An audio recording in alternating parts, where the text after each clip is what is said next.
dedicated to each and every one of you who appreciate a great glass of wine. You know what I mean?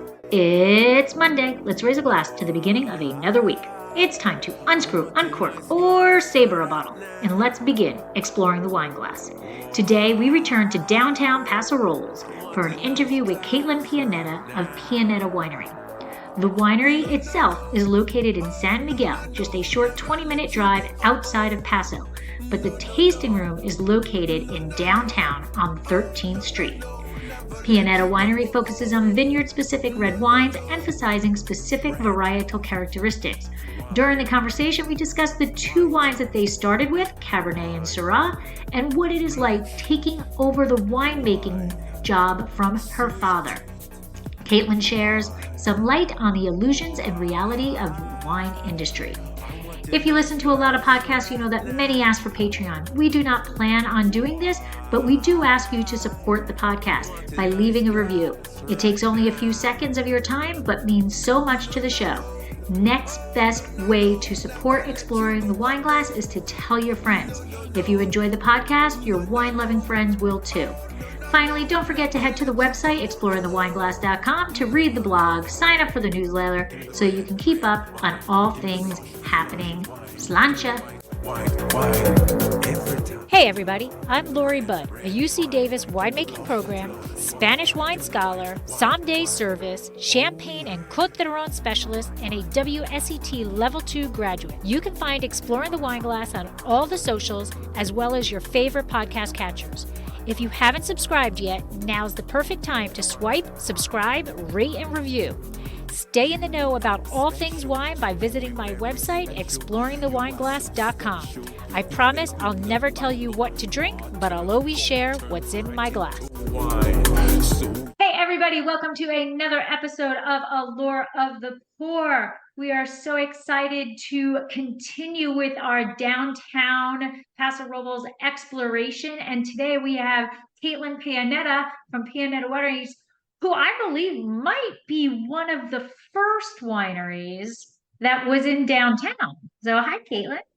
We were not the first, but we've been here now the longest, because some of the other wineries that had been here prior, when we first came down, there were 4 tasting rooms, and some of them have moved to different locations, some of them have retired, and so we're the last of the original group. So that is awesome. So whenever I do these things, I have to go into a little stalk mode. So, I've got to find things out and things like that. And I saw on a site that when you moved in, there were when you moved in, there was something like 6, like you said. And then I saw something else that said, we are one of 10 tasting rooms in downtown. I'm like, oh my gosh, because now there's 27, right? It's and from what I understand, the number is just growing.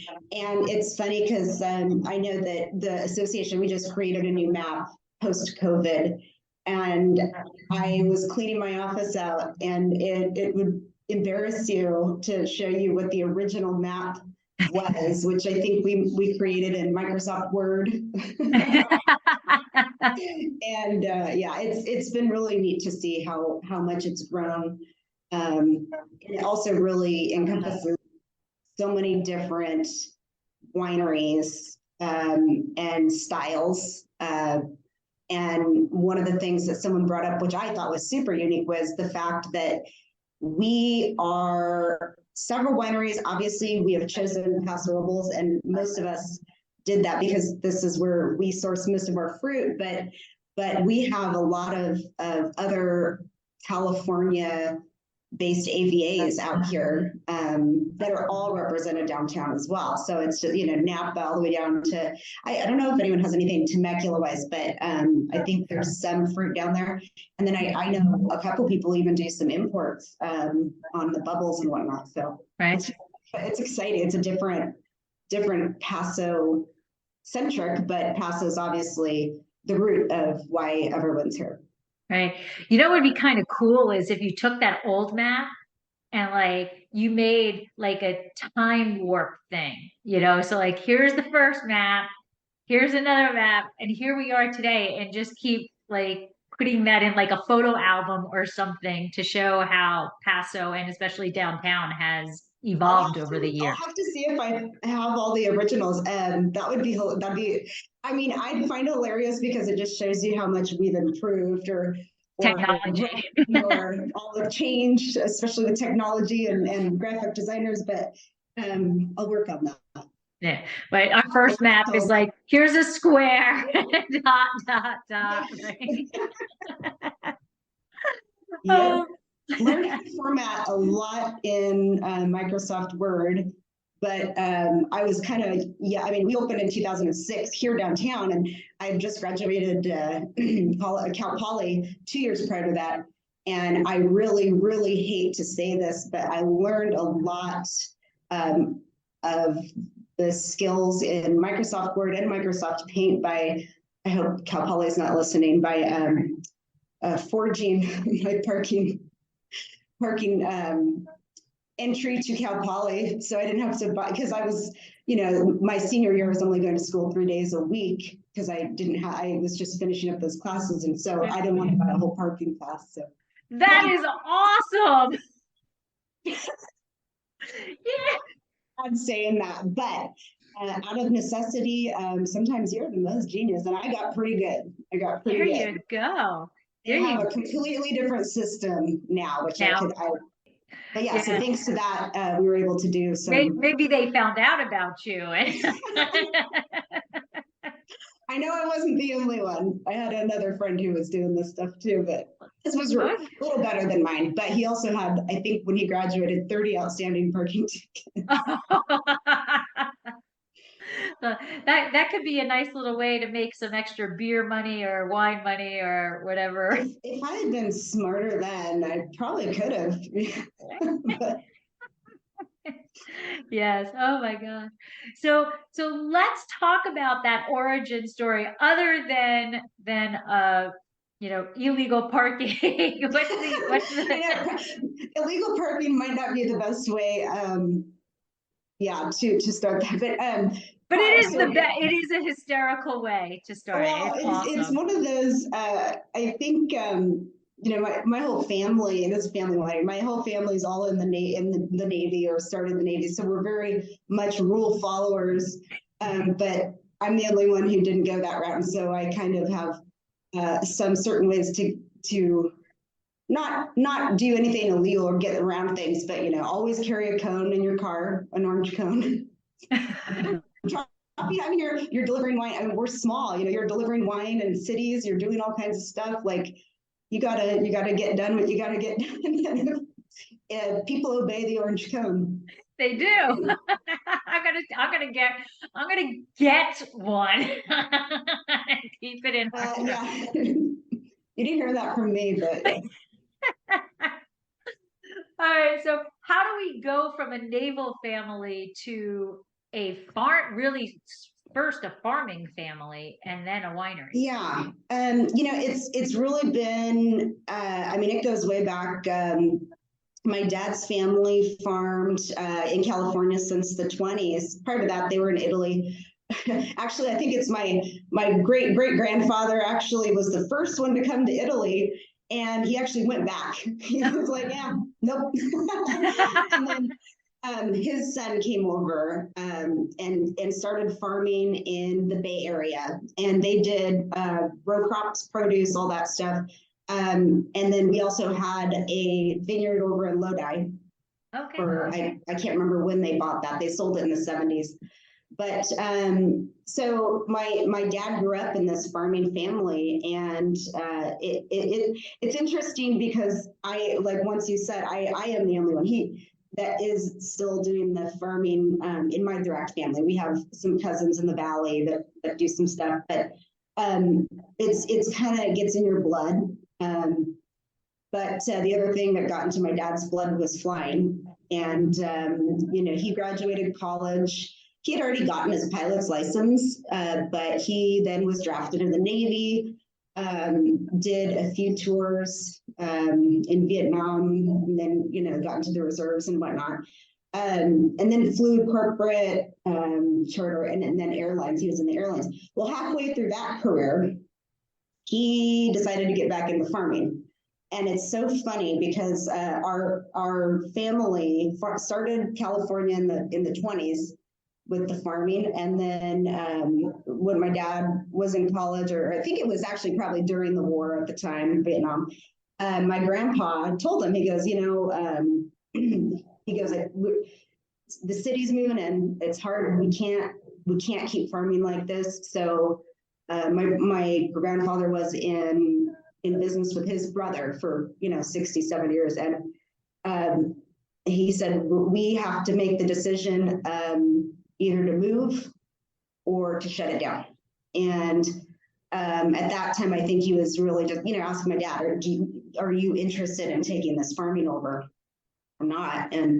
And my dad at that time is flying jets off carriers, which I think probably sounds a little more enticing than sitting on a tractor and working 12 hours a day. So the family shut the farming operation down. I think the end of it was kind of like the late 70s, early 80s. And then, of course, 15 years later, my dad's like, I want to get back into farming. He was, I was trying to do the math because, when you're farming, you go through all these ups and downs, or when you're getting older. I just kind of celebrated, turning 40 was really hard on me. And then I sat there and I thought about it, and it's like, my dad started the vineyard here when he was 50, 55, 50, something like that. And you're just Wow. like, it's anything goes. And age is never really, I think, as critical as the drive is. And so halfway through my dad's aviation career, he got back into farming. He knew he didn't want to do row crops because he still had, I think, another 10 years, 12 years to go before he could retire from farming or from flying. And so he and his cousins farmed. So we were looking at permanent crops, or like something. So he was looking at grapes and almonds, and obviously we decided grapes. I think he fell in love with this area.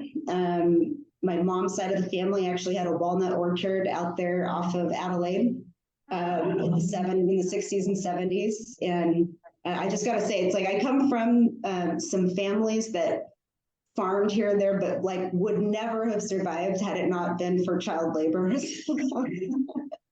So my mom's side of the family, that's the kind of the rule with most of it across the board. I don't think your family's the only one with that. When you even talk, I went to school with a lot of the guys who are the big farmers up there in the Salinas area, and they all have the same story too. I mean, some of them, they've grown to be international, they're huge brands, they're all over the world, but they have the same roots. Like everyone has started with this family farming. It all starts with hey, what do you get to do this weekend? Oh, I get to go mow the orchard or whatever. Right. But it's just, I think by coming out here with my mom's family is what brought my dad to this area.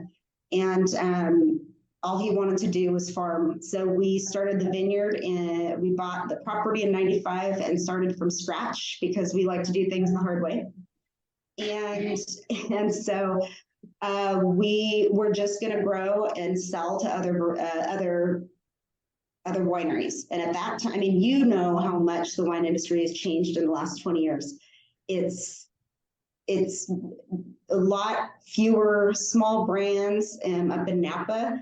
That's kind of where the big buyers were. And a lot of consolidation of brands happened in that 90s to early 2000s. And so all the individual brands that we were selling to kind of all went through all these different buyouts. I don't even know, like Mondavi, like every year they would invite us up for barrel tasting. I wasn't even 21 at the time, but I could tag along, and they could tell us, your grape is in this bottle and let's talk about how your grape is doing. And I think towards the end of the contracts that we had, it would be like, well, where did our grape, because you have all this pride when you're farming.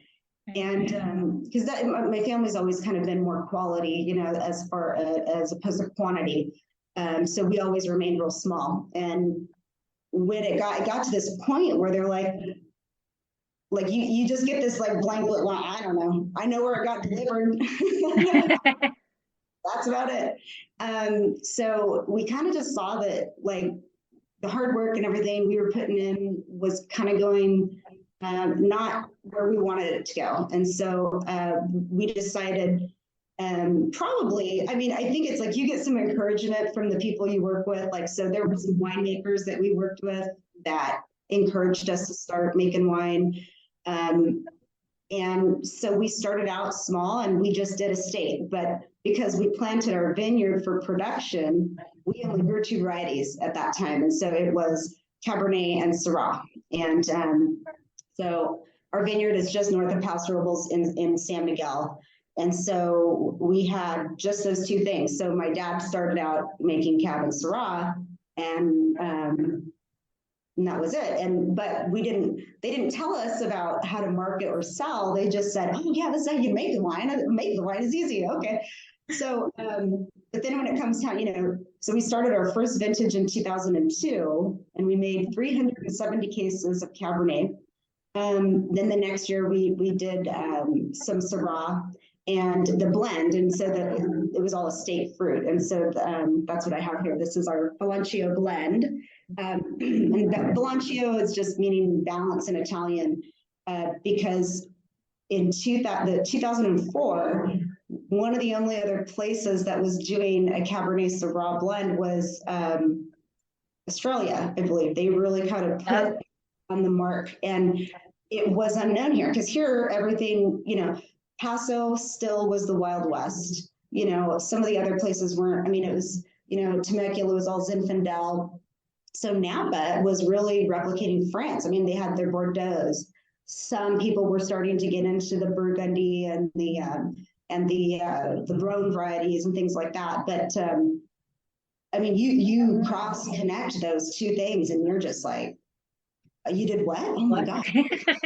Wow, shame on you, you know. But, so that's why the reason we call it balance is they're 2 completely opposite flavors, and it's, you know, the Cabernet from this area is very different than, I always use Napa as a benchmark because they have always been known for their Cabernet. And Paso at that time was still, you know, it was Zinfandel based. They've been growing Zin here, and a little bit of that Pinot up there on the hills, but you know, since, you know, the 1800s. And so Zinfandel was king here. So Cabernet in this area was kind of, I mean, it was coming along, but most of it was going out to bulk production facilities, but it is a very different flavor profile, I think, than what you're going to get from Napa. And then I think the treatment was a little different too, because Paso was still, I mean, we're still, I think, personally in our adolescence in Paso Robles, but every single year we are becoming that beautiful butterfly. So the Cabernet that we grow on our property is a very fruit-forward style. Every year is very different, but the quality, we really just try to maintain quality on that.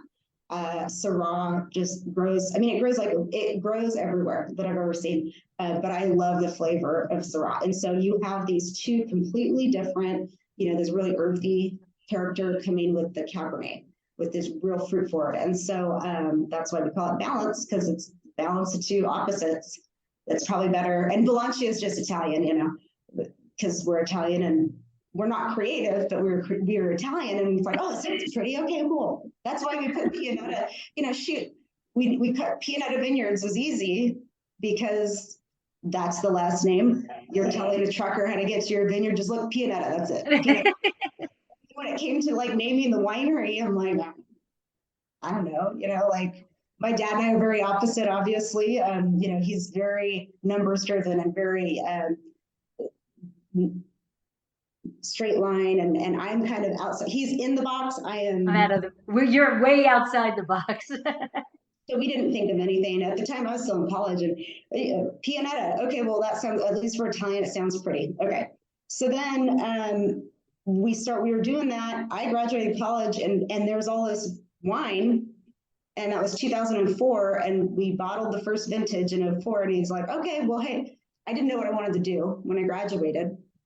I've always been into agriculture, horses, obviously farming and things like that. But then I said, okay, I'm going to take a year off because I thought it'd come to me. Oh, okay. You want to go be a lawyer. You're going to go be a vet. You're going to, doctors and lawyers. And, both of my brothers from the time they were 6 knew that they wanted to be in the Navy. They knew they wanted to do what they're doing. And it never came to me. And I thought, oh, it'll come. So it was like, I'll take a year off, help dad out, sell some wine, make some wine, whatever. So took a year, started selling wine, and the problem was I didn't know how to, so I didn't know anything. They filled us in on how to make the wine, what barrels to buy, fermentation tricks and all this stuff. Because prior to that, the only, dad made wine in grandpa's basement when he was, a kid, but in a production facility, it was a little different. So we got the production facility figured out. We got all the tanks, we got the fermented, we got the barrels, we have all the wine, we bottled it. And then my dad just, because he was still flying, he's like, okay, I'm out. Tag, you're it. And as you know, with alcohol laws being as they are, I can't just, sit on a street corner and throw it in my trunk and be like, you want some wine? Wouldn't that be nice? Like the people at well, you're originally from Fresno, right? So I'm sure they were still there. The honey people that are like on every other corner.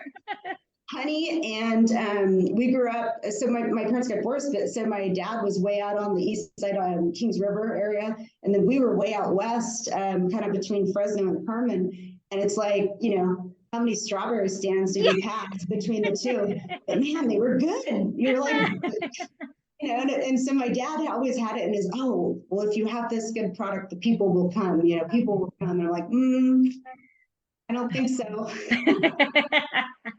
So drove around quite a bit. I mean, we didn't have, obviously it was 2004, we didn't have a tasting room, but so I was all over California just trying to sell grapes or trying to sell wine.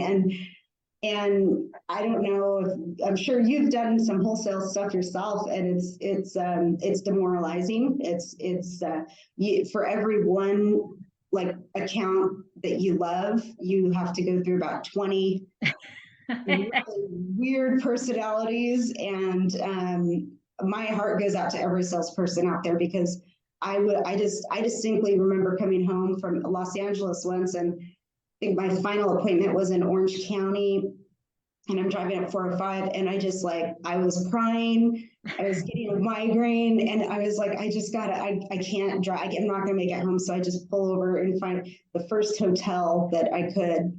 And it's hard, yeah. So mine is hard. And we did have, and you think about it, and you're like, this is only 300 cases, 370 cases. And I will say, I will thank every one of my dad's pilot friends who, because he was based out of LA, so he would drive down and, oh, well, Jim wants a case and so wants a case, Right. And all you have is Cabernet. That's it. That's all we had. And, thank God for them, because I think they got us through those first couple of years. Because we ended up with a few wholesale accounts, and some of which I still have today, because I think they appreciated what we were doing. Yeah. And, but otherwise we realized that me being on the road trying to sell wine was not going to work. So then we dabbled in the distribution market, which obviously is, and you're one person. So at the same time, you're still making the wine, driving the tractors, doing all this stuff on my finding myself here, which then turned into 2 and 3. But then I started really getting involved in the winemaking part of it. So I said, Dad, we got to make more than just 2 varieties, like this. And so then the next 2 that we brought in, our vineyard manager at the time had this beautiful ranch out in Ranchita Canyon, which is over there on the east side of Paso. And we brought in Sangiovese and Zinfandel. No, Sangiovese and Petit Syrah is what we brought in. And that was the next blend we did, which was called Tuscan Nights. And it was a Cab, Sangiovese, and Petit Syrah blend. And we okay. yeah, so it's like a super tough. We have Sort of super Tuscan with super Tuscan-esque is because we originally thought it was going to be a dominant Sangiovese with a little cab, and we kept doing blending, and we're like, no, something's missing. And what we found was the flavor that we liked, the flavor we wanted to present was dominant cab, but that Sangiovese brightens it, gives it. I mean, you don't taste it. I mean, you get hints, a little strawberry, but it's the acidity that carries it through. And we still were missing something, and it's literally anywhere between 3 to 5% petite Syrah on any given year. People think it's all, pardon me, like BS. You're like, no, I'm not kidding. Like, if the petite wasn't in there, you would never even know. Like, I'm sorry, you would never. It would not finish. It's a whole different wine. Completely. Yeah. So then there we are. We got like 5 or 6 varieties. I'm still trying to, I always called it slinging wine. My friends would call, oh, what are you doing? Oh, I'm somewhere in LA slinging wine. And so then when Paso Robles downtown was just starting to kind of develop, and like I said, there were a couple other tasting rooms down. Anglim was one of the first ones. Wow. Okay. There was another one, which it was just really before its time because I thought it was such a good idea. It was a cooperative tasting room. And I can't think that one was the winery behind it, I believe, was Midlife Crisis. Oh yeah. I don't know if you remember them, but then it became where they had 6 or 7 different tasting rooms in there. But alcohol laws being what they are, they had to have separate registers and separate counters. So the tasting experience is very strange. I mean, this is like all in those beginning stages. So you're in this huge building and there's one other person there, but you're like, oh, you want to go taste this winery? Okay, we're going to go 3 tables down, and you're going to, so it was rough. I'm trying to think of some, Vino was one of the first ones that came in. I know I'm probably going to forget some of the names. Roy Robles was here, and it was just, I saw, those guys were here, and I was walking by the building we're in, and I saw all these for rent signs, and I was like, you know what, let me inquire. And I love history, so it's a historic building. And I walked in and I saw this big, beautiful place, and it's like, I think this is where we want to be. We can't, our vineyard is 25 minutes. It takes me, which is easy when you think, oh, Justin, it's 40 minutes down. But between here and our vineyard, except the town of San Miguel, which you can definitely stop and get a great pizza or a good burrito, but that's about it, So we came downtown and here we are. So that was a journey all in itself, building out a tasting room right after an earthquake where every single building had to be retrofitted. So we, like I said, if there's a hard way to learn lessons, we will find it. And now a word from our sponsor.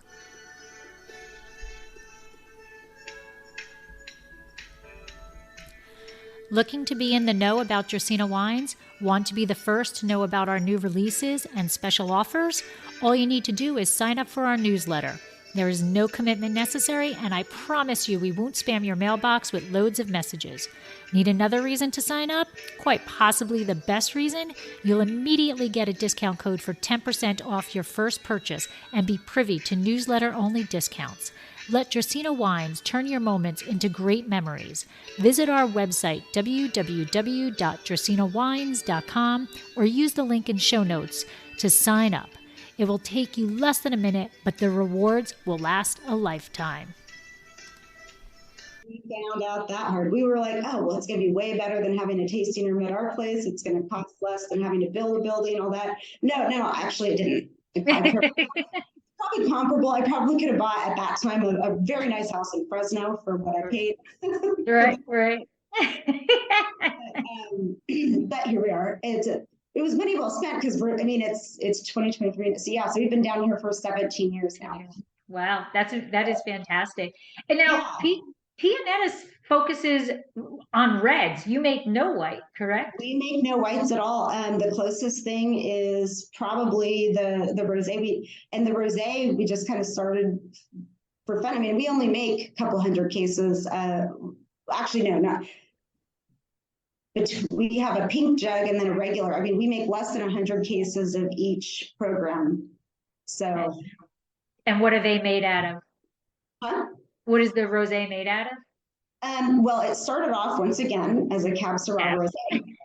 Then we started doing a Sangiovese rosé. And then in the as you can see, I like to make things more complicated. My dad is a Cab guy, and so everything is Cab for him. But I kept pushing him to do different varieties. So 2021 is the first year that we did a Pinot rosé. So okay. I'm real happy with that one. So. Okay, and then your vineyard itself, you have an estate vineyard, but you do also source. So what is like that percentage? It used to be one way, and now it's very much the other. So it used to be, I would say we were doing about 80% from our estate and 20% offsite. I would say we do about. We had to replant part of our vineyard just from changing, soils and water. But so now we grow Cabernet and Petit Syrah. And so we bring in, and I also bring in Petit Syrah from another vineyard, but I think I brought in 9 different varieties last year, two vineyards of Petit Syrah actually. So one from ours, one from another one. So we probably do about 30% estate fruit, okay, and 70% we source from other places. So that's kind of been when I started getting into the winemaking, by the way, just so you know, no, I have not gotten back to school. I have not figured out, I'm going to go get my, no. So, because every single time I get more involved with something, I learn to love it. And when I started getting more involved in the winemaking, and starting to find some of these other varieties to work with, vineyards to work with, a lot of it it's been amazing. Some of the people you work with, finding these little hidden gems, finding the little areas, and then techniques, and like I said, my dad's very straight arrow. If it's not broke, don't fix it. And I've had to push every single, the Zinfandel that you see at Pianetta, that was not a fun conversation. Pinot was obviously another battle, but it's been a lot of fun, and I would not have had this opportunity, and I really enjoy it. My dad was making the wine. He retired from the airlines, I think it was 06, 07, right after he opened the tasting room. And then in 2016, I was getting more involved every year. I started making the jug wine in 2009, which is a fun pet project of mine. And then in 2016, he got sick with valley fever and was literally out for 9 months. He didn't leave the house. That is a bad.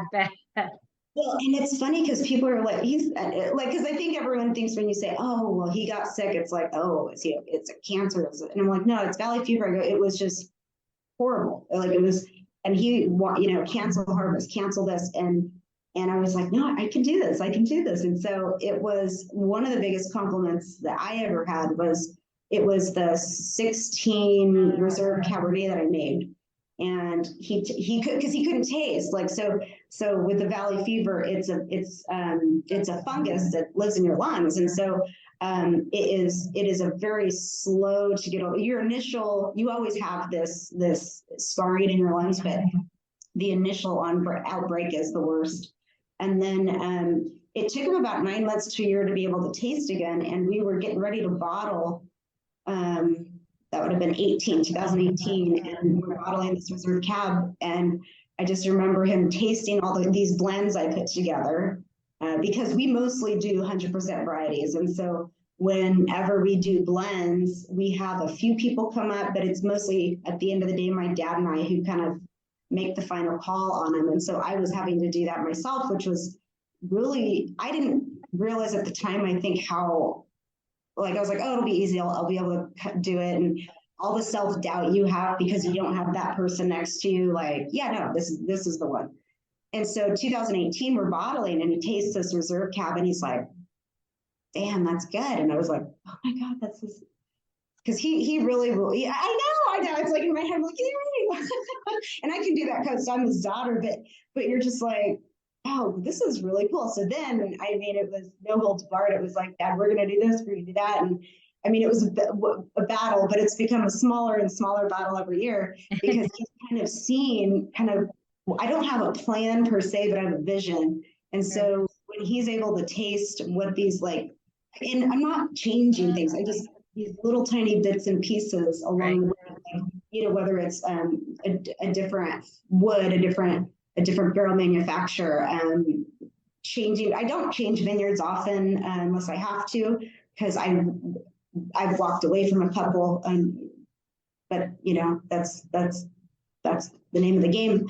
But he has gotten a lot more, or a lot less judgmental, I should say. I wouldn't say, because it sometimes things get expensive, or he freaks out because, oh my God, but I'm like, no, it's gonna work. It's gonna work out. It's gonna work out. Trust me. Yeah, well, it's like, you know, like Pinot, you know, you find Pinot, it's like, I don't know how much more exponentially than, you know, a ton of Cabernet from Paso Robles, the ton of Pinot from Monterey County. And so right. look at that and you're like, what in the hell are you doing? And yeah. Why is that? Right. You know? Yeah, absolutely. Exactly. And we don't really follow trends per se. It's just, you know, I found a grower. This guy probably could tell me every single thing, every vine. He has 10 acres of Pinot. I don't even remember how we got connected. And it was, the passion that he had put into it as a farmer. He doesn't even drink wine. It was just he and his cousin decided to put in a Pinot vineyard, and it was like, oh, but just phenomenal quality grower, and you know, it worked out. So how are you finding these outside vineyards? Are you on a hunt for? It doesn't sound like you're actually on a hunt for a specific varietal. It sounds like you're like, oh, this is a good vineyard. The ones that I pushed, the Sangiovese wasn't too hard of a push because it was our vineyard manager at the time's vineyard. A lot of times I'm able to talk him into things because there's a Zinfandel vineyard that we pull from over here on the east side, and there was one vintage, and I want to say it was 17 or 18, where we brought our Syrah in and we had just 6 weeks of nothing. I mean, it was just, the harvest was such a long season, but I'm still out there every week checking on these, because you never know when things are going to start moving. And so you're sampling, you're checking, and you know, you run into the farmers, you growers or whatever, and you know, you kick the dirt around, you talk, and you know, so they always ask me, because a lot of them, you know, they're just selling grapes, they don't know who I am, and I said, yeah, you know, I've always wanted to play with this, or I've always wanted to play. Oh, well, hey, by the way, we have that. Let's go take a look. And so I always start with just, you know, a ton or two, because I don't know how it's going to turn out. I don't know if it's going to be worthwhile. So yeah, we did a Merlot briefly. We've done, I'm trying to think of some of the other ones that we don't do consistently. So sometimes we bring something in, and if it's something we don't think that we're going to do again, we won't make it 100% varietal. We'll maybe do a blend. That's our jug wine is actually a great way to experiment with new wines, because the blend on that one changes every year. Like the Blancio I was talking about earlier and the Tuscan Nice, they're always the same grapes, just in varying percentages, where the jug wine is never consistent. So, you know, we tried Grenache one year. I'm not going to say I won't try it again. I just, it wasn't big enough for the style of wines that we wanted to make. So we ended up blending it with some other stuff and putting it in the jug. Zinfandel started out in the jug because my dad didn't like making it. And it's not that it just likes to hold on to sugar, and it's just a little harder. It's a difficult grape to get to bottle.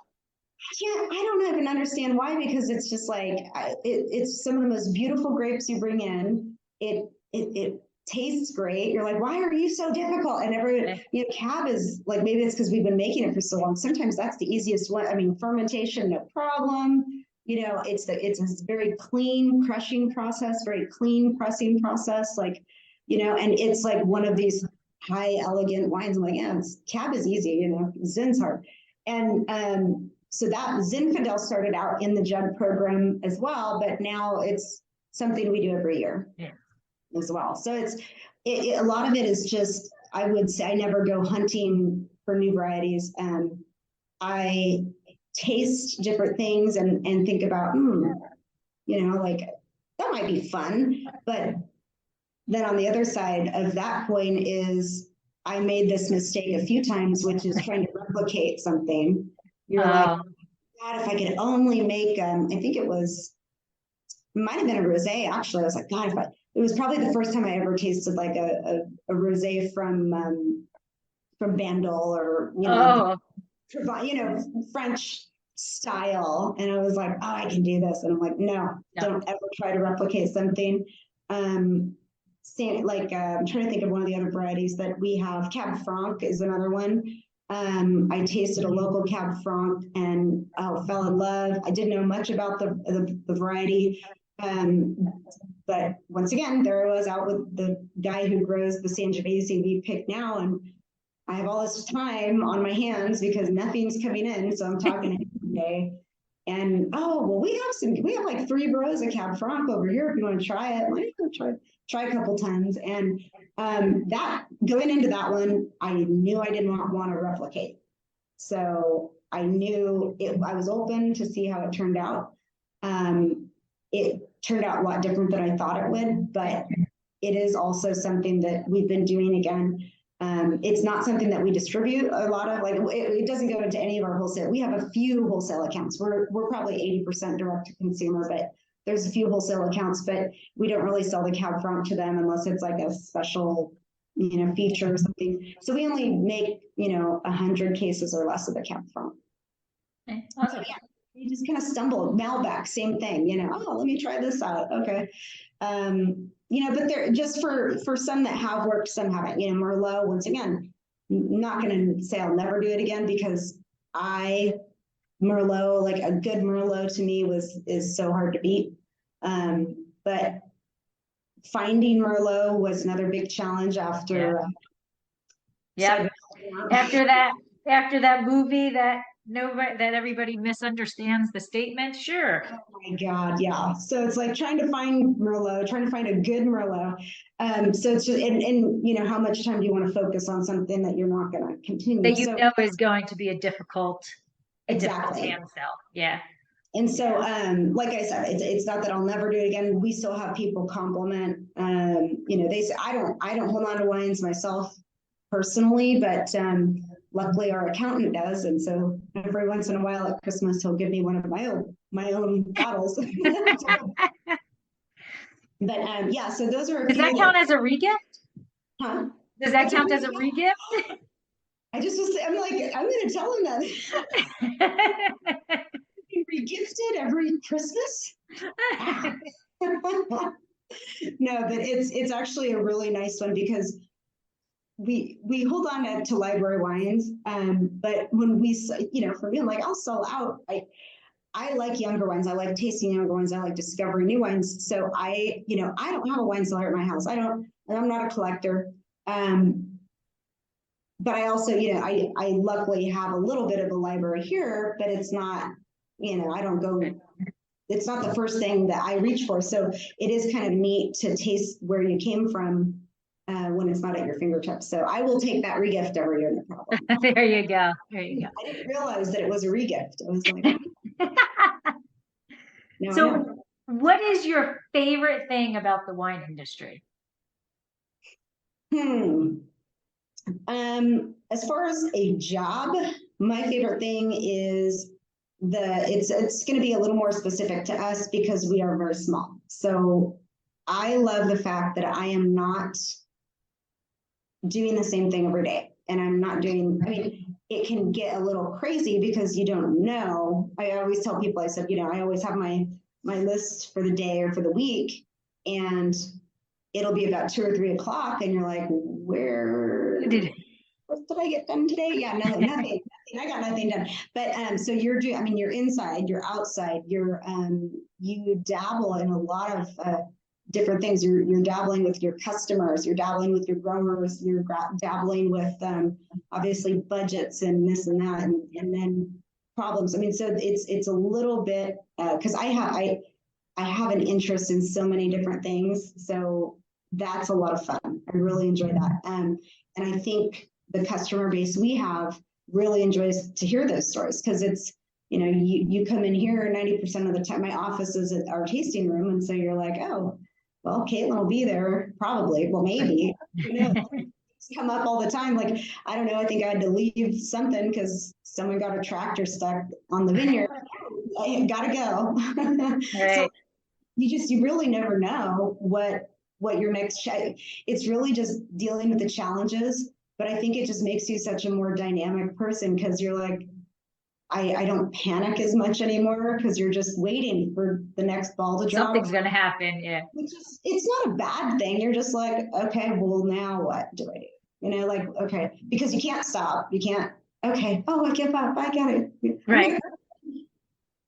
Nope. I can't do that. But yeah, no, it's interesting. And the other thing that I think we had talked about in passing before is this industry is, whether you're big or small, when you're talking, like even the big wineries, when you talk to their tasting room manager or you talk to their winemaker, people are really supportive, or you know, most of the people on the behind the scenes and the winemaking side, it's like it's like an artist talking to another artist. You're like, oh my God, you know, so I'm not ever trying to replicate, like I said, what people are doing. So I think because everyone is doing something different, I really like the collaborative idea and attitude of the winemakers in the different wineries.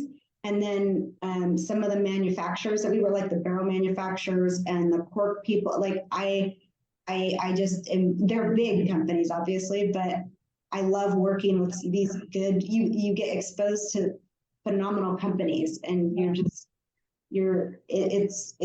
a good experience. So I don't know. And so now that you've been in downtown for so long, right? I think downtown is a special place. So like what do you think makes downtown like a special place, and why it's a great place for visitors to come to? Yeah, you know, I think there's a place for everything. I think living here, I guess I've been here for almost 25 years now, 20 years. Yeah, 20 years. Let's call it 20 years. And up here in the Paso area, when people have this idea of going winemaking, you know, they're driving from vineyard to vineyard to vineyard, but like there's so many, and how do you know, and this and that. When I go, I don't go on vacation often, but I will say some of the best experiences I've had is when you go into these cities where you just walk. You don't have to worry about driving to the next spot, making it here. It's everything is here. You can, you know what, I'm hungry. I'm going to stop and have lunch. Oh, you know what?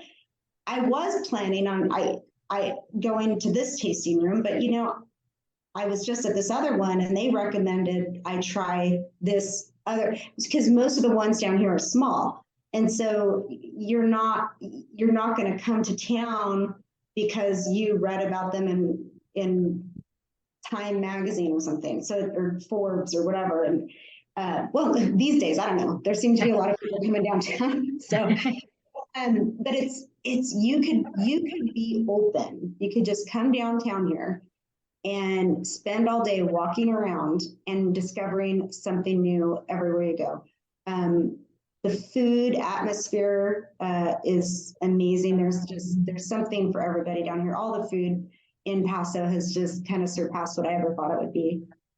And it's, you know, it's just a fun area. There's always something to do. So I think that has, it appeals to me as like when I travel, I like to be open. I don't like to have specific plans, or I have to be here at noon because I'm going to have lunch there. It's like, no, it's like, oh, hey, this place looks cool. Let me stop in and try it out. And so it's a different experience. And I think a lot of people who come for a couple of days, they normally say, oh, well, we're going to do the east side one day, we're going to do the west side the other day. I think it's like, hey, you know what? Let's trek out downtown for one day. And I think that we're getting there. It's obviously been a slow road. I mean, everything is like, I can't predict the future, but I've seen what's happened in the past, and I've seen the striations of Paso, and when they made the lines on all the new AVAs, that was in the last 5 or 10 years. And so now people are saying like Willow Creek District and Adelaida District and Geneseo District and all this stuff. And it's like, not that we're an AVA downtown, but it's like, hey, let's go discover what's downtown. So I think it's time, and I am the least patient person I know. So that's something, but it's based on the historical, what you've seen. I think it's just people discovering. So Right. hopefully it continues. I mean, I would have thought it would happen by now, but. And now a word from our sponsor. The 27 individual tasting rooms that make up the downtown wine district are situated in the heart of Paso Robles city center, where you are only steps away from all Paso Robles has to offer in the way of dining, shopping, and entertainment. Visit downtown Paso Robles to find yourself among the greatest concentration of wineries in the area. In downtown, consumers can experience Paso Robles' rich and diverse wine country lifestyle, sample quality wines from each of the region's 11 distinct sub-appellations, and have the opportunity to meet vintners that are as passionate about downtown as they are about their wine. Well, I do think it's happening, and I think like the fact that Tin City is Tin City, I think that we're kind of like the non-industrial Tin City, right, and downtown, and we have a lot more restaurants. I mean, I think that's a challenge that I think Tin City has had. I mean, they can get some of the taco trucks and stuff to come in, but there's no guarantee that you're going to be able to, I feel like Italian, or, I feel like this. Right. I think that's been a challenge for them, is maintaining that restaurant base. Where here we have, just so much food. Anything, right? We have Italian, we have French, we have, well, I'm assuming that's still considered downtown in Bloom, right? Yeah, I consider that area downtown. Like, it's like that market walk. The market walk is right. So you can get anything, right? You barbecue, whatever. Oh my God, which is in a positive way deadly to me, because Ziggy's is right across the street. Well, I was just gonna say, we have a vegan place. Like, right. growing up, when I was in college, we would go to the lake, and it's like we're like, okay, we stopped at In-N-Out. Right. You would have never thought. Actually, no, at that time, the 21st Street Drive-In, it was, it's one of those old school burger joints where you park and they come out. Oh. And that was the only place that we would really go downtown. Like, that's it. But now, like, I had some friends visiting who actually used to live in Napa. They're in the Bay Area now, and they went to that Paso Market Walk, and they go, oh my God, this is exactly like the Oxbow Market. And yes, it is like the Oxbow. Yeah. And it's exciting, because I every time I talk to someone new, or another tasting room, or you guys inform me about stuff that's coming in that I don't, because the one thing that is difficult is time, and time management and prioritizing your time. So I don't go to a lot of the city council meetings. I don't go to a lot of the planning meetings, and so I don't know about these things. But it's like Paso Market Walk comes in, and then I just heard, there's another kind of similar, maybe on a smaller scale, coming in closer to the park downtown, and on Railroad. Is that what you're talking on Railroad? Yeah. And you're just like, oh my gosh, it's like it's just fun. You could spend all day. I mean, and not everything has to be wine centric. It's like there's some great little shops in between. I had to laugh. I think one of the first, it was within the first 5 years that we were down here. And there was this group of four. I mean, when people are on vacation, it's not my thing, but I know a lot of people who travel in groups. So it's like, oh, it's like 3 couples, or it's, 2 couples, or whatever it is, like group of girlfriends, guy. And all of a sudden, these 3 men walk into the tasting room, and I was like, oh, can I help you? Yeah, our wives, because normally it's the opposite. Normally the men are going to get a beer, and the women are the ones coming because they want to taste wine. And they came in, and they were happy for the wine. But he goes, yeah, I have a feeling we just bought a couch. And it's like, people don't shop, like when they're on vacation, they're a little more relaxed, and they find those magical pieces. So, there's like these other stores that are intermixed. And one of the biggest dangers to the men who I think would, that type of man who comes in and is like, well, my wife is shopping, upset, but they get to discover us and our wine. And when the wife is done shopping, they come in and join them. But now we have these antique shops. Right. That, I had a good friend who was a picker, and he goes, the quality of these antique shops, he goes, 20 years ago, I probably would have thought they were just junk shops, but he goes, what you find in them is really, really cool. And there's several different ones, and you wouldn't think that could exist in a wine town, but it does. And it's awesome. I think the address is above our door, like for some whatever reason. I think that's the address. We get so many people come in and go, but isn't this a cloth store? I'm like, do you see any cloth in here? No. But and I don't know what the name of it is, but the cloth store that's on the corner of 13th and Railroad, I mean, you can come, drink wine, have beer, have dinner, and buy cloth to make whatever it is you want to make. Like you can do anything and everything in downtown. The organic, and I think I like to discover things. When I go, if I ever go out of town, I go with a girlfriend who's the planner, because I'm not a good planner. I am the spontaneous, like just like a dog, squirrel. And but I think like there's something down here for both types of people, because like, well, one person is, like you said, that it's like organic. I know exactly what it's the organic cotton place has been there for a long time. And I actually even had an employee at one point. He was a younger guy, Sam. He was going to school for acting, and so he'd come back in the summer. When he was in high school, he started a company by working at that shop, that organic cotton shop. He goes, I make baby clothes and sell them on Etsy. Wow.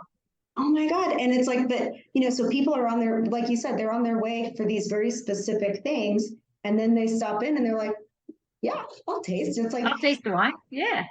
You're inviting and welcome. It's like, who cares why they came downtown or what brought them in, but people are still discovering it, which is great. But like you said, like you can do anything, oh, you want a special, the juice bar next door. It's like, I never thought much about juice bar. Oat milk ice cream. Yeah. Come on. Yeah. And then the other one for the boba tea place. I remember that one. Yeah. There is everything. There is everything. So that was why I felt downtown was such a great opportunity. And the fact that, I think we support each other. We're always recommending go here, go this, or we keep menus of the restaurants in the tasting room so people can sit and do that. It's just its own little community. And I do think that people are going to find it more and more and more, to just park and walk.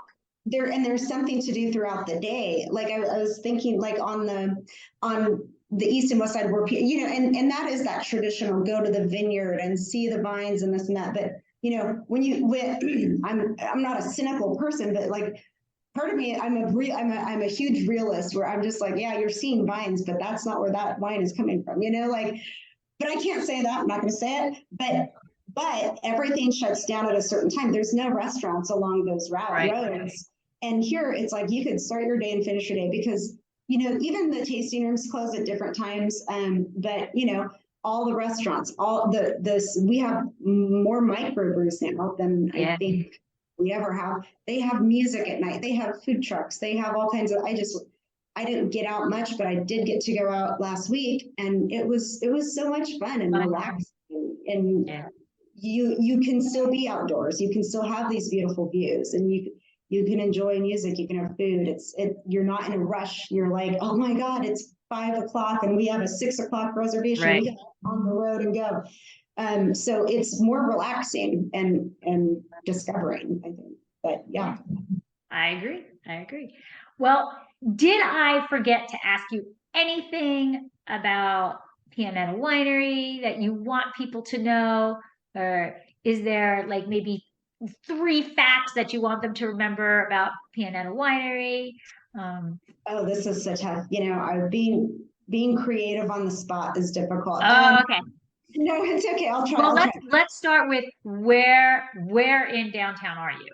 So we are on 13th Street, and so we are not a standalone building. We are in 13th Street is 1 block north of the park. So there is, and God bless Norma for preserving a lot of these old buildings.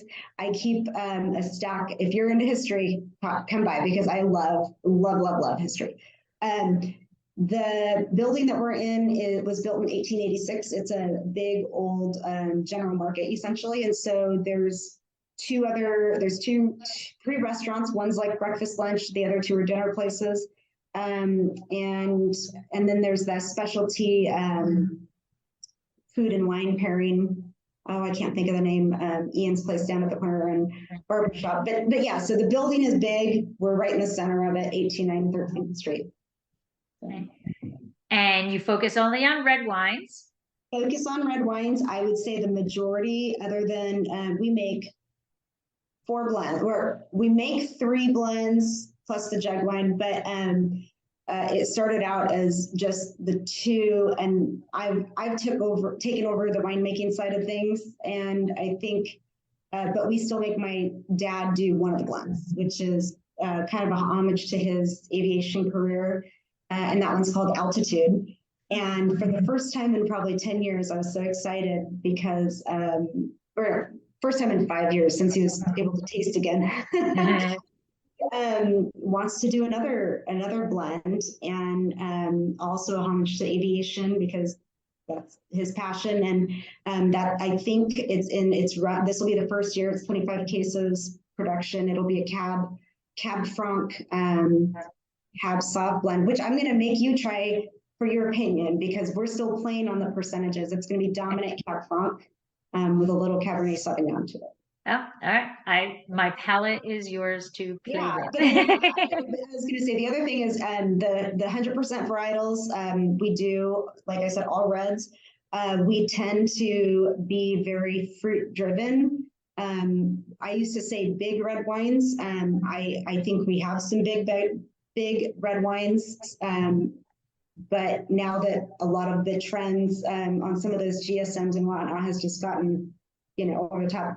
I like to say we are flavor forward and site specific on our wines because it's if it's a Zinfandel, that's 100% Zen. We don't put a little bit of Cab, a little of this, a little of that.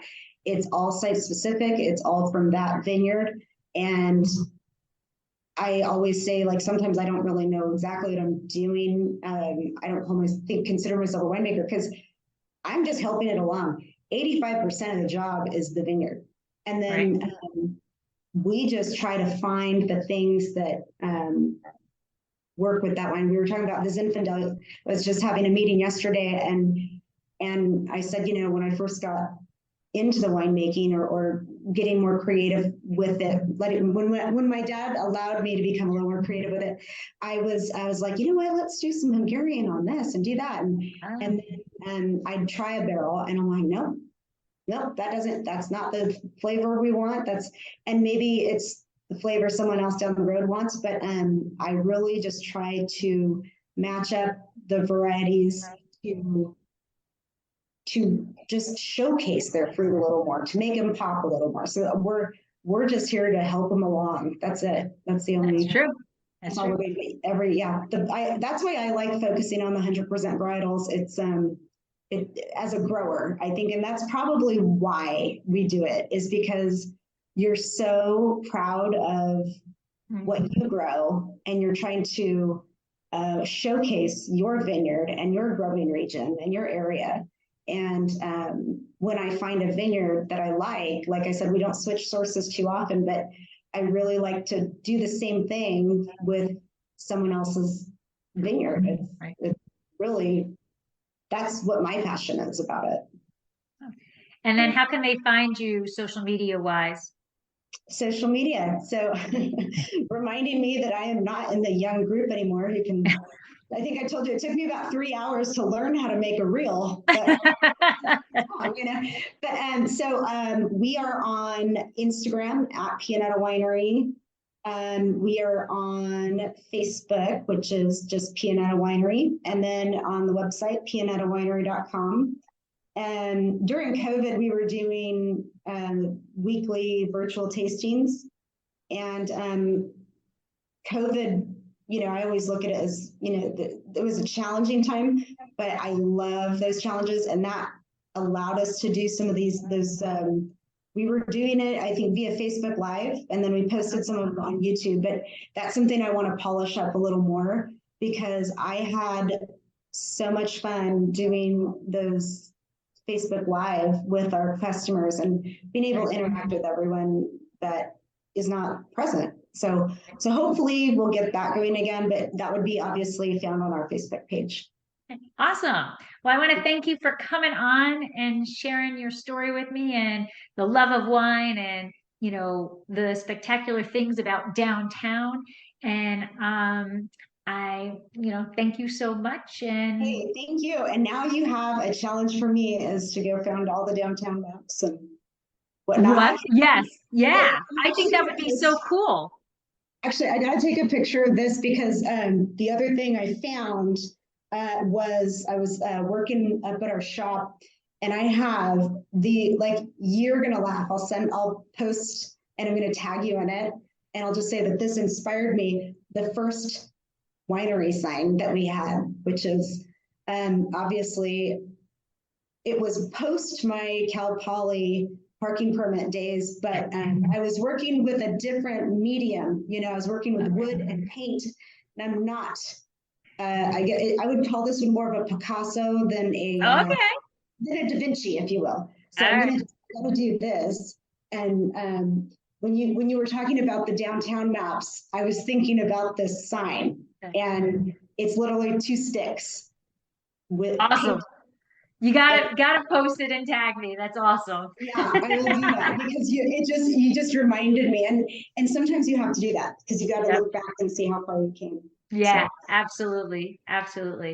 Well, thank you so much. And I will probably see you later in the day. It is another beautiful day in Paso. A little chilly, but it'll be beautiful. Tomorrow's supposed to be warmer. I mean, I love the fog, and I love the clouds, but after all the rain and everything we got this year, and especially after moving from Fresno, you're just like, where's the sun? I would like a little sun today. Right. Absolutely. Well, you have a great day. Have a good weekend, and I will see you soon. Sounds good. I will see you later. Bye. This has been another episode of Exploring the Wine Glass. Thanks for listening. If you have suggestions on what topics you would like me to discuss, please reach out on social media. You can find me on Twitter, Instagram, and Facebook as Exploring the Wine Glass. I am also on LinkedIn as Lori Hoyt Budd. Of course, you can always email me at exploringthewineglass@gmail.com and sign up for my newsletter at exploringthewineglass.com. If you enjoyed what you heard, please rate, review, and subscribe to help others find me more easily. And most importantly, tell your wine-loving friends, because if you like the podcast, they will too. Podcast music is Wine by Kevins. Until next week, sláinte. I'm on Kevins for my 10,000 tell you. There is always time for a good glass of wine.